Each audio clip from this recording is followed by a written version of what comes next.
people, thanks for clicking this video. আশা কৰিছো সকলো ভালে আছে আৰু মইও ভালে আছো আজি মই বনাম স্পেশাল ইজি চিকেন তন্দুৰি আৰু বিৰাটি ইজি ঘৰতে বনাব পাৰিব উইদাউট তন্দুৰি ষ্টেণ্ড আহক ৰেচিপিটো শেয়াৰ কৰো বলগা হক এতিয়া মই বনাম তন্দুৰি মই লৈছো লেগ পিস আৰু পিস কিটা মই ডাঙৰকে লৈছো যেহেতু ঘৰৰ কাৰণে বনাইছো আৰু বহুত ইজি যেনেকে মই কৈছো বহুত ইজি ইয়াতে কো তন্দুৰি ষ্টেণ্ড নালাগে সিম্পল হয় আৰু ইজি হয় আপোনালোকে ঘৰতে বনাই খাব পাৰিব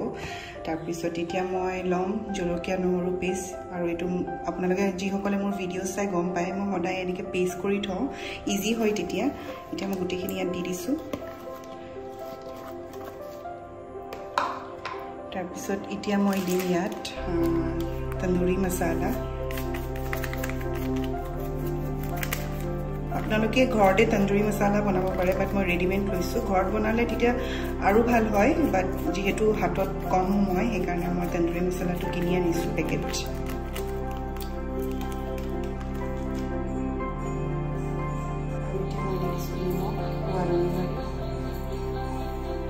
বেছিও দি দিব নহলে তিতা হৈ যাব সেইকাৰণে একদম কম পৰিমাণত দিব তাৰ পিছত অকমান হিজিলে টেষ্ট কৰি চাব নহলে ব্লেক সল্টটো দি বাট মই আজি ব্লেক সল্ট ইউজ কৰা নাই মই ডাইৰেক্ট নিমখ ইউজ কৰিছো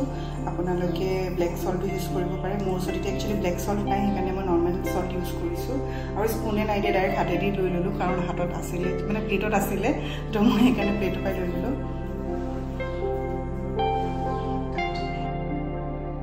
আৰু ইয়াত মই এতিয়া দিছো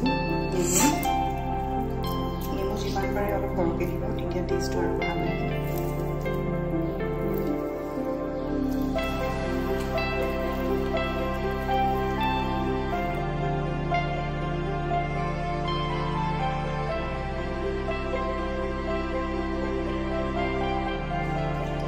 এতিয়া মই দিম ইয়াত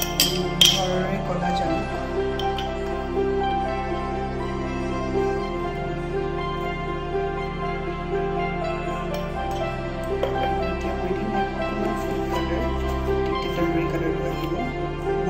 নকৰে ঘৰত বাট তেতিয়াহে তন্দুৰি ফিলিংটো আহিব নহয় জানো তন্দুৰিত কালাৰটো দেখিহে মানে তন্দুৰিত কালাৰটো দেখিহে খাবলৈ মন যায়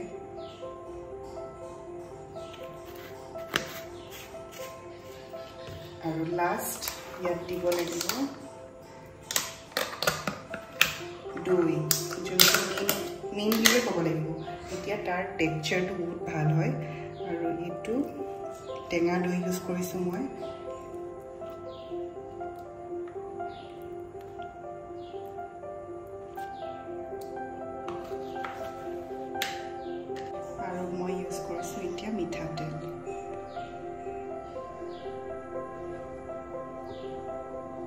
আৰু বহুতে গ্লোভস ইউজ কৰে বাট মই গ্লোভস ইউজ কৰা নাই আৰু মোৰ নেইলছ মই কেতিয়াও ডাঙৰকৈ নাৰাখোঁ সদায় চুটিকৈ কাটো তো সেইকাৰণে মই হাত ইউজ কৰিছোঁ আৰু যিহেতু ঘৰৰ মানুহে খাব সেইকাৰণে হাত ইউজ কৰিছোঁ আৰু এনেকৈ মেৰিনেশ্যনটো মই মোৰ দেন 2 আৱাৰ্ছ মই এনেকৈ মেৰিনেট কৰি থ'ম তাৰপৰা আপোনালোকক দেখুৱাম কেনেকৈ মই বনাম তন্দুৰি আৰু এনেকৈ ভালদৰে মিক্স কৰিব মছলাখিনি ভালদৰে মিক্স হ'ব লাগিব মিক্স নহ'লেও আপোনাৰ তন্দুৰিটো খাই ভাল নালাগিব কাৰণ যিহেতু মছলাটোৱে মেইন ইয়াত সোমাব লাগিব মাংসত ভালদৰে আৰু দৈটো টেঙা টেক্সচাৰটো নেমু টেক্সচাৰ আপোনাৰ মছলা সকলোবোৰ পৰিমাণ আপোনাৰ ভালদৰে দিব আৰু ভালদৰে এনেকৈ মিক্স কৰি আপোনালোকে 2 ঘণ্টা বা 3 ঘণ্টা মেৰিনেশ্যন কৰি ৰাখিব যদি ৰাতি বনাব বিচাৰিছে আপোনালোকে ৰাতিপুৱা মেৰিনেশ্যন কৰি থ'ব যিমান দেৰি ৰাখিব সিমানেই মেৰিনেশ্যনটো ভাল হয় আৰু মোৰ এতিয়া যিহেতু মই ডিনাৰৰ কাৰণে বনাম তো সেইকাৰণে অকল মই 2 আৱাৰ্ছ মেৰিনেট কৰি থ'ম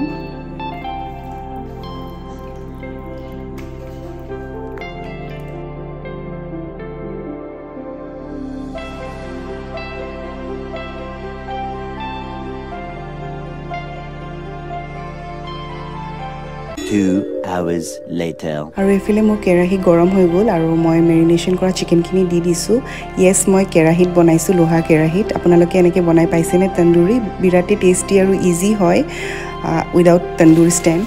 আৰু এনেকৈ দি দিব ভালদৰে ল' ফ্লেমত এনেকৈ ঢাকি দিব কমেও 20 to 25 মিনিটছ সিজাব আৰু এনেকৈ মানে সিজি যাব তাৰ পিছত এনেকৈ এইটো টেক্সচাৰৰ কালাৰ আহিব মাজে মাজে লৰাইও দিব নহলে লাগি ধৰা চান্সেস থাকে আৰু যোনখিনি মানে মিক্স কৰা মছলা সেইখিনি ভালদৰে মিক্স হৈ যাব চিকেনৰ পানীখিনি বহুত ভালকৈ শুকুৱাই দিব তেতিয়াহে সিজিব আৰু এনেকৈ মই বনাইছো দুখন কেৰাহীত বনাইছো দেখিছে নহয় এখন অলমোস্ট হৈ গ'ল আৰু এখনত সিজি আছে অলমোস্ট হ'বই আৰু বেছি টাইম নালাগে তাৰ পিছত ইয়াৰ আগৰ প্ৰসেছটো মই আপোনালোকক দেখুৱাই আছো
And finally মোৰ তন্দুৰী ৰেডি হৈ গ'ল বহুতে ইজি হয় আপোনালোকেও ট্ৰাই কৰি চাব আৰু যদি ভাল পাই তেনেহলে লাইক শেয়াৰ কমেন্ট মানে ৰেচিপিটো যদি ভাল পালে আপোনালোকে লাইক শেয়াৰ কমেন্ট কৰি দিব আৰু সাবস্ক্ৰাইব কৰি দিব আৰু মই এতিয়া ডিনাৰ কৰি লওঁ